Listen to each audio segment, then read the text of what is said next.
Құрметті әріптестер, мен сіздердің назарларыңызға Kanban тақтасын ұсынып отырмын.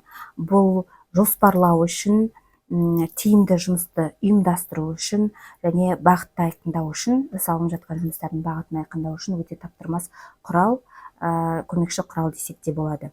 Байқасаңыздар, бұл мен нұсқамда Kanban тақтасының нұсқасында 4 баған кестеде. Бірінші жасалу керек жұмыстар, яғни to do, леппелесімен белгіленіп тұр. Doing in process, яғни жасалып жатыр үдеріс үстінде. Келесі бағанда бізде бағдарлама жазылды мен, мысалға паузада тұр. Себебі белгілі бір себептермен басталды және тоқтатылып тұр.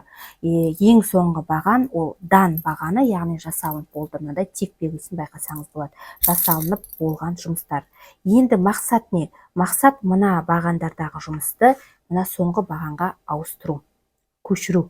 Яғни оның қандай деңгейде келе жатқан жұмыстың, неліктен тоқтап тұрған себептерінде жазып қоюға болады.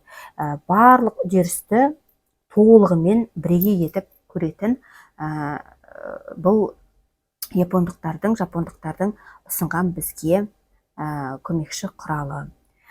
Пайдаңызға жарасын. Осымен бүгінгі таныстырылым.